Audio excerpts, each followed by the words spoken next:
So, Cap, do you have a monitor near you? So can you multitask? I was watching it in the other room. That's why I'm a little late, because I had to watch the penalty. No. So was it a penalty in your mind?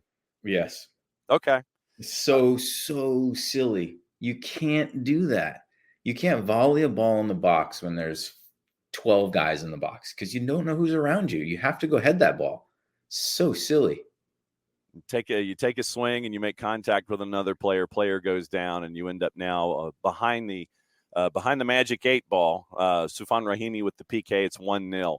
I love, by the way, that you are styling and profiling with your Stars and Stripes gear. You know, you were ready, dialed up this morning, as was I, from a different setting. What have you thought about the Olympic tournament so far? What have you thought about, I don't know how much of it you've had the opportunity to watch, but what have you thought about the men's and women's sides so far from Paris? Yeah, it's been good. I think that the women are handling their business as expected. They're fun to watch. I mean, their attack is just dynamic. Rodman and Swanson up there, and Sophia Smith just causing havoc. So they are really fun to watch. I really enjoy watching them. And, the men have done well. They did good to get out of the group. I thought that was a little unfair, the 3-0 result against France. They didn't play that bad. And then did what they needed to do the other 2 games. So that was good. And, you're always going to play a good team in this round. So, you just never know. And hopefully we can turn it around and play a little bit better here in the rest of this game, because Morocco, they're flying. They're very good. I was going to say, when you got Ashraf Hakimi as one of your overagers, that's never a bad thing, Yeah, but the Olympics in general have been awesome. We every night watch the 8:00, live. Well, it's not live, but they do the highlights of all the big stuff. So we're watching the swimming and the gymnastics, and we're looking forward to track for sure. All right. So I was going to say, what else have you been watching? But so then do you put earmuffs on during the day, considering that it's 5 hours ahead, and you're like, here's, I don't want to know. It's like, la, la, la, you're kind of working your way through the day, and then you watch it at night, or do you actually know what's going on and then still watch? Yeah, I've been trying to stay away from it. The only thing that I saw accidentally was that the U.S. women won the team gold before I wanted to know that. But, we watched the individual last night, and I didn't know Simone won gold before. So that was fun to watch. And then, the swimming is a little easier because it's not as broadcast as the gymnastics. What the heck is going on with my hat? I don't know. I mean, your hat's got a mind of its own, but I'm sitting here and I'm looking at Moroccan players with a 1-0 lead going down off the slightest contact. Oh, here we go. Yeah. Walker makes contact with Hakimi or Rahimi. Oh, he got the ball first, and whatever. Oh, child, please. Did he get a yellow? No, I have not seen a card being brandished, but Rahimi kind of like stepped over Walker, and now he's down getting his right ankle looked at. And I think that the right ankle, as he was going over Walker, he stepped wrong. And so he's trying to add 1+1 and have it end up with a card for Walker. Yeah. Oh boy, we got this kind of stuff going, man. This is. Yep. Yeah, they got to work ahead of them. We're gonna have to fight back, and it'll be tough.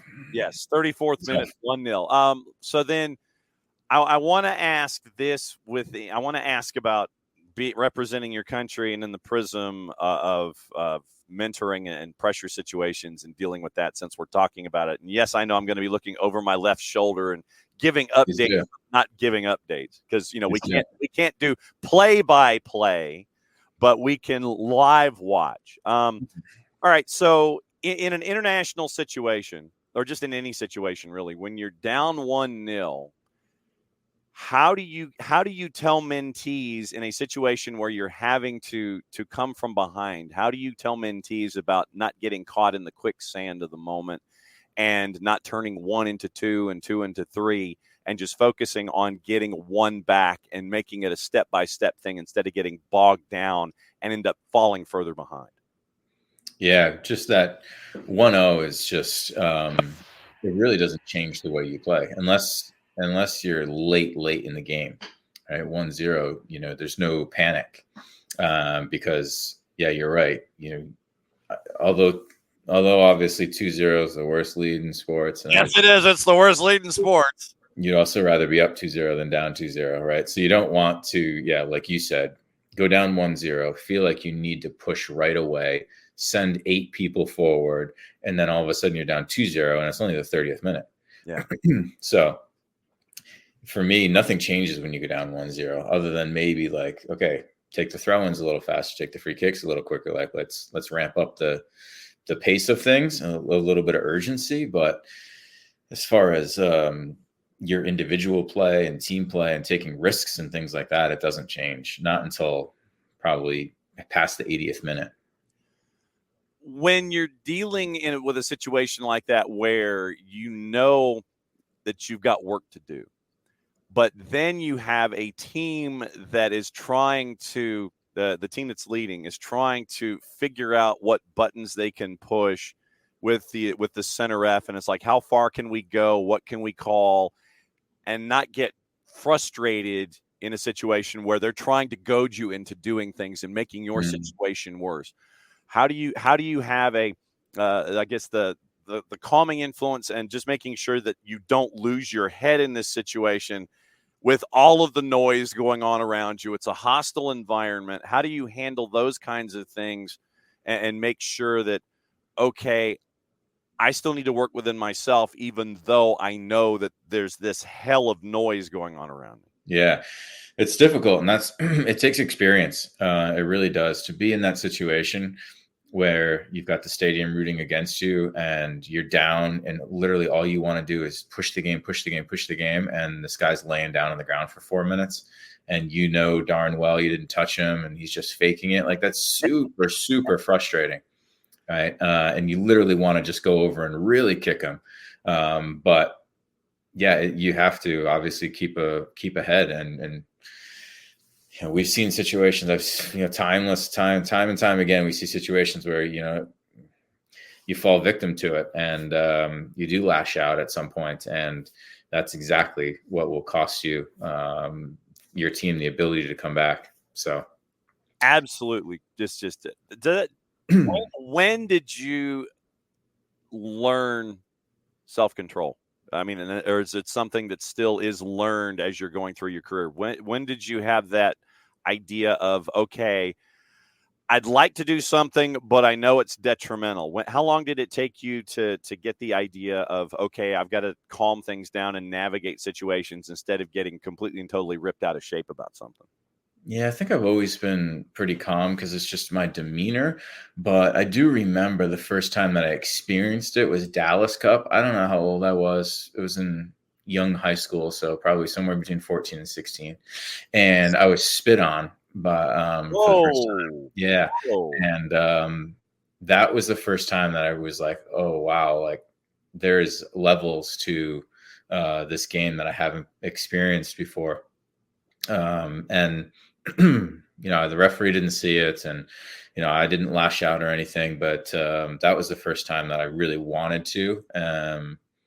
But yeah, it just, for me, the demeanor for me was always like, hey, got to look after the team and don't do anything selfish. Well, and then when it came to having these kinds of discussions with your teammates, set piece for Morocco here, early 39th minute from, let's say 18 or so, extended over on the far hand side, a couple of yards away, about 5 yards away from the far touchline. So we'll see what happens. Up and over everybody. So that didn't do anything. When you're around your teammates and you know that some of them run a little hotter than others, the navigation of you being the level head and making sure that the guys who run a little hot make sure that engine's a little cool over time, knowing that they're getting their buttons pushed. But at the same time, the guys whose engines run a little colder, make sure that they get, dialed into, and it's okay to be a little emotional about those things. When you're the guy in the middle, how difficult is it to navigate the guys whose engines run a little hot to bring them back to normal, and then the guys whose engines run a little cold to bring them up and bring their temperature up. Yeah, it's usually tougher to bring the high guys down. I was probably lower than middle.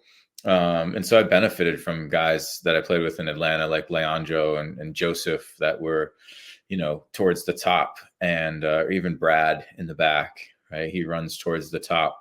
And so you do feed off their energy sometime, which is great. But yeah, they're in game. You have to make sure that you're aware to help out when someone that on your team can get hot doesn't get hot, or gets the right amount of hot. It's okay to play with emotions and be fiery, right? But we definitely don't want a line to be crossed that's going to cost us going down a man or something silly. Do you have those discussions with mentees about about making sure that their engine only runs a certain way, or self-control, or however you want to phrase it? Do you have those discussions with mentees about making sure that they can navigate the clutch and the gas? Yeah, for sure. It's one of the major things we talk about is, like, you want to play with emotions and figuring out how you do run and how you get the most out of your performance, and emotionally what gets you there, right? But also recognizing no matter how you run, right, can we stay relatively neutral, especially in heated moments, when we need to be controlled. And so we talk about ups and downs, and there's always an emotional roller coaster throughout every game. But how quickly can we get back to neutral? You don't have to get back to positive if you're playing terribly, but can you get to neutral, or it's not affecting you and affecting the next touch and the next play? That to me, especially in an environment where you're chasing after a trophy, or chasing after a title, or chasing after some kind of recognition for the club that you're in, I would think that adds that extra level of having to be self-aware about the situation. It's not just a normal kickabout, but it's like, okay, there's something else here that's on the line, and it takes that extra bit of self-awareness and self-attention, so you understand the context of what's going on and don't damage what you're trying to do and what your team is trying to do. It's a different day. It's not just a normal day out there. Totally. And it's easier said than done. Shoot, we see the guys at the highest level, right? Our national team have got guys thrown out of games recently that really hurt us. Obviously, Copa America, but I forget, a World Cup qualifier before that, where, yeah, it's just silly off the ball things that guys get in the red and aren't able to come down from it, or, don't have the teammates get in front of them to help them out quick enough. So, it is easier said than done. And that's why I said it takes the experience. And even these guys are experienced and have gone through it, and they still run two reds sometimes. That's always going to happen, because some of the best athletes are just so competitive that, sometimes it's to their detriment, but it also makes them who they are as a player. So you take the good with the bad and hope that the bad doesn't hurt the overall team, like it did in Copa America. Halfway through the 43rd, still 1-0, and Morocco trying to send a cross inside the 18 around the 6. U.S. defends, and not that we're doing play-by-play, wink, wink, nudge, nudge, how'd you do? But Morocco still in possession down the left. Sounds like we're going to need to make some changes at halftime to get on the ball a little bit more, because it seems like it's been one-way traffic. Yeah, and we'll get into the numbers and things like that. And speaking of which, it's halftime with our buddy Michael Parkhurst at MF Parkhurst on the Twitters, and it is at Beyond Goals Mentoring here for the Friday Free Kick. So we figured at the very least we could navigate the rest of the first 45 going on in Paris, and then take halftime and Brent, and make sure that the engine stays right there in the middle between the H and the C before we get you out for the second half. And I can't thank you enough on a national day where you get to drop in and actually have to put up with questions about this kind of stuff. I enjoy it, John. I want to talk about Rhode Island FC a little bit. You're still converting draws into wins. North of the playoff bar, the Eastern Conference and the USL Championship we know is a street fight. and you're getting a club that is now getting adjusted to each other. What's it been like to see the early frustrations and leading the league in draws with like 72 draws in your first 20 matches, now converting those into wins for your Rhode Island FC? Yeah, it's been great. Obviously, we've been close for a while, and when things aren't going as well as you want them to, you're trying to convince yourself that, hey, look at the bright side, find the positives, that, hey, we're close, we're doing things the right way, and kind of stay the course without overreacting and doing something that's going to hurt us for the rest of the season or beyond. And so I think that we did a really good job of that. Kano Smith, the head coach, and the team, just stayed after it. And we were really close. And our results against the top teams in the league have shown us that, we are right there. Right? We're the only team to win at Louisville this year, and put 5 up on them at did. that. Yeah. So, and some of the top teams in the West too, we've tied. So we've been right there, but it's always nice to finally get those wins to kind of pile up a little bit. 5 wins, 2 ties in our last 7. So it's been a really good run. Where I think we're on national television on Saturday. Me and the family are going up to Detroit to watch the game. So you're going to Keyworth? Going to Detroit.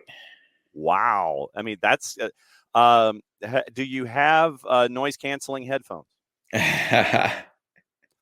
I do not, but I will enjoy the atmosphere. Well, sure. I know that you will, but some of the things, 5 minutes added, by the way, and we're already in the first minute of the 5 right now with Morocco still leading 1-0, and it looks like they are just quite happy with cycling the ball from right to left and seeing what happens in the final 4 minutes of the first half with time added on. But I have known the crowd there at Keyworth to believe in colorful metaphors, and I didn't know if there were ears that would be a part of the Parkhurst clan that would be making the trip to Detroit City that may not need to be hearing those kinds of things. I didn't know if the traveling party was going to be accepting of what might be said by the fans at Keyworth on the weekend. That's why. Yeah, the traveling party hears everything, so we're not concerned about that.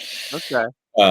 But yeah, as long as it's all in good nature and not towards us and everything. So we'll see how the experience is. But no, we're looking forward to it. It'll be a good game. We're tied. I think we're tied with Detroit, or they tied on Wednesday, so maybe they're a point ahead of us. Either way, we're really close. So it's a big game. When it comes to patience, and that's why I wanted to ask about the season with Rhode Island FC. And we all talk about patience as a club, patience as an individual within the construct of what a team success is trying to do over a year.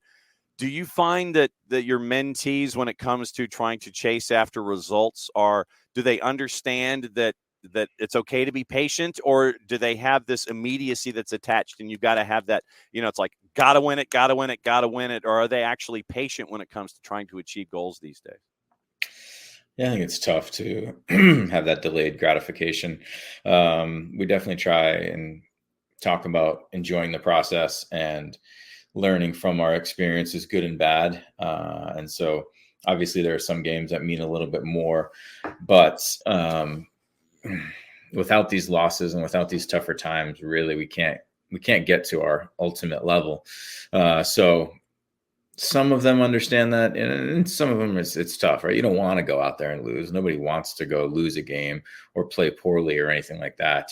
So that's for sure not the goal, but just understanding that it's part of the process, and going through these experiences gets us to our goal, and even creates our goal sometimes. 2 minutes to go here in added. Looks like a foul was called on the United States as Hakimi split 2 defenders toward the top of the arc. Let's see. Kind of a coming together, and it might have been on Aronson. So set piece from, 26 or so. So we'll see what happens here with about 1:20.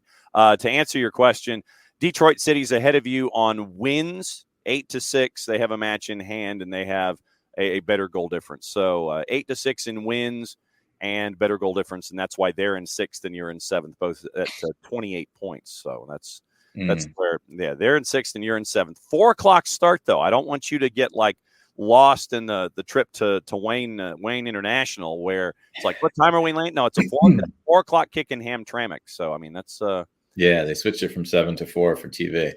So hopefully it won't be too toasty out there. I don't know. And that turf surface at Keyworth, it has been known to have a couple of interesting hops, and that's the phrasing that I'll use, is that it's interesting hops there. And there is no buffer from like sideline to fans. I mean, literally, it's very tight. Very tight. Everything is right on top of you when it comes to that kind of a setting there. All right, so 20 seconds. And yes, I'm going to filibuster here a little bit once again. No problem. Please do. About 25 or 6, well up and over everything. And so I think that's pretty much going to do it for the first 45 plus 5. Morocco with the one moment. And you end up with a penalty converted past Patrick Schulte. Multiple replays are showing that the last set piece went well over the bar and into the crowd at the Parc des Princes. And waiting for our center ref to sit here and look at his timepiece and blow a whistle. Well, as you're giving us that play-by-play, I'll answer the question. That's not a play-by-play. Remember, we can't do play-by-play. It is halftime, by the way, 1-0. So a question for Parky. If you could sign one player from England to join your team, who would you want to sign? It's a good question, but I think right now I'm choosing Maino. Is that how you spell it? Mainu? Yeah, Kobe Mainu. Mainu. Just because obviously he's a baller, but he's young. Still growing, and a baller in the midfield. And it's so difficult to find that player that can be a true 8 in the midfield, that can go both ways and beat guys off the dribble and really create the game in that sense. It's a tough position to find, like the Nagby-esque player. So yeah, I'll take him. Okay, well, yeah, and hey, you get him young, and Manchester United needs the money, and so I know that you and the rest of the ownership group there at RIFC could sit there and put together a couple of bucks and go get Kobe Mainu. It might be like 8 to the left of the decimal place, and like maybe closer to 9 at this point. You think you think you guys could kind of postpone the stadium build and sit there and take that money and reinvest it in Kobe Mainu and bring him over from Manchester United? The largest transfer in the history of USL Championship? That would be a tough ask for him to say, hey, I'm going to go to Rhode Island, but you got Italian food on the top of the hill, man. It's some of the best. It's beautiful here in the summer. You're looking at some of the best carbs that you could possibly get, and you get to stay in shape as an athlete. Which reminds me, by the way, how's the stadium going and everything getting ready for the build of Michael Parkhurst Estates? It's going well. It's looking like we're on track to be done, I think, end of March, early April. So we may have to start on the road for a few games, but it's coming together. And it's every time I see pictures of it, it's incredible, the transformation that's taking place. I still remember when I first signed with Atlanta United, touring Mercedes-Benz Stadium when they were still constructing it, and just seeing that over time is, obviously it's a way grander scale, but similar. Just it'll be cool to see it come to life. We've always talked about what it's been like to be a part of something from the ground up, and all of these kinds of special moments along the way. Where's your hard hat? Do you still have your hard hat from the construction site?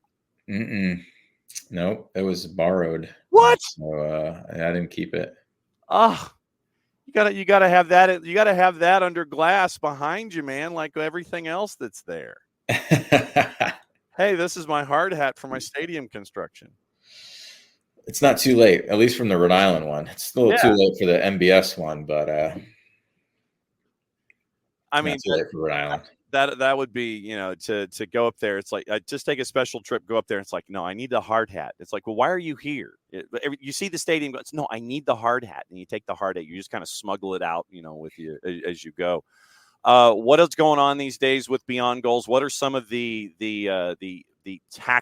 issues that you guys are tackling these days, you and Greg, with your mentees?